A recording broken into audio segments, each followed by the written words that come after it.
খুন সংঘাতে উত্তপ্ত চট্টগ্রামের আন্ডারওয়ার্ল্ড। সবশেষ সারোয়ার বাবলাকে খুনের পর এখন তার স্বজনসহ আরও বেশ কয়েকজনকে হত্যার হুমকি দিচ্ছে শীর্ষ সন্ত্রাসী বড় সাজ্জাদের গ্রুপ, যার বেশ কিছু ফোন রেকর্ড ছড়িয়ে পড়ায় বেড়েছে আতঙ্ক। সন্ত্রাসীদের এমন বেপরোয়া তৎপরতায় পুলিশের ভূমিকা নিয়ে প্রশ্ন তুলেছেন মানবাধিকার কর্মীরা। চট্টগ্রামের বায়েজিতে সরোয়ার বাবলাকে হত্যার পর একের পর এক ফাঁস হতে থাকে সন্ত্রাসীদের বেশ কয়েকটি অডিও রেকর্ড, যেখানে উঠে এসেছে হত্যা পরিকল্পনার তথ্য।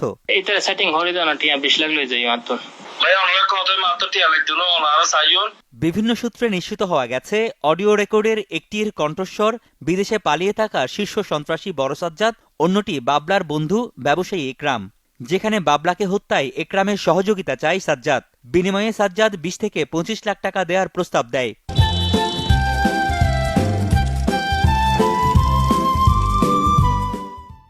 Murutturano Gino Tano Anian boy dive Iatase.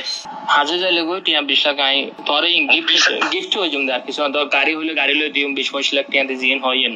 You will about for Utam shit by Devil Mama. Tonam Hutuna agenda, Matarabana. তবে বাবলা হত্যায় ইকরামের সম্পৃক্ততা নিয়ে প্রশ্ন উঠলেও অস্বীকার করে তার দাবি, তাকে ফাঁসাতে প্রযুক্তি ব্যবহার করে বানানো হয়েছে এই অডিও। এগুলো কমপ্লিট দিয়ে সে এটা এডিট করে আমাকে ফাঁসানোর চক্র করতেছে, কারণ আমি ওই গ্রুপটাকে ধরানোর জন্য প্রশাসনিকভাবে হেল্প করতেছি প্রশাসনকে।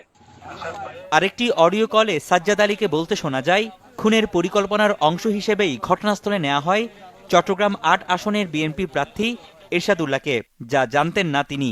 তার গুলিবিদ্ধ হওয়ার ঘটনাও দুর্ঘটনাবশত। বাবলা খুনের পর এখন তার স্বজনদের হত্যার হুমকি দিচ্ছে সাজ্জাদের অনুসারী শীর্ষ সন্ত্রাসী রায়হান ও ইমন। ফলে নিরাপত্তাহীনতায় অনেকটা ঘরবন্দি তারা।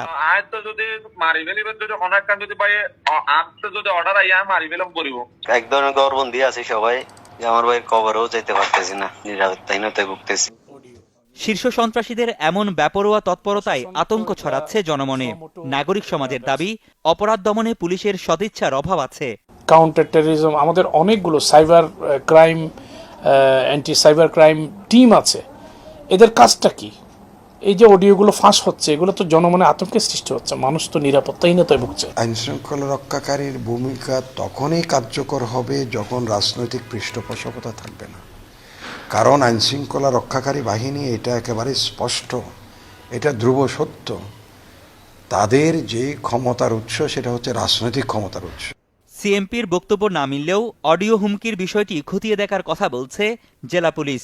আমাদের সাইবার টিম থেকে শুরু করে আমাদের এর বাইরেও যে অ্যাডভান্স টিম রয়েছে, সেই অ্যাডভান্স টিমেরও আমরা সহায়তা নিচ্ছি এবং আমরা চাচ্ছি যাতে অতি দ্রুত এদেরকে কোনো অঘটন ঘটানোর আগেই যাতে আমরা তাদেরকে আইনের আওতায় নিয়ে আসতে পারি।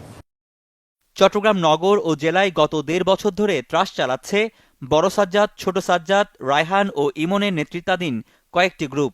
এ সময় সংঘটিত ২২টি চাঞ্চল্যকর খুনের বেশিরভাগের পেছনেই তাদের হাত আছে বলে দাবি আইন শৃঙ্খলা বাহিনীর। রনি দত্ত, চ্যানেল 24, চট্টগ্রাম।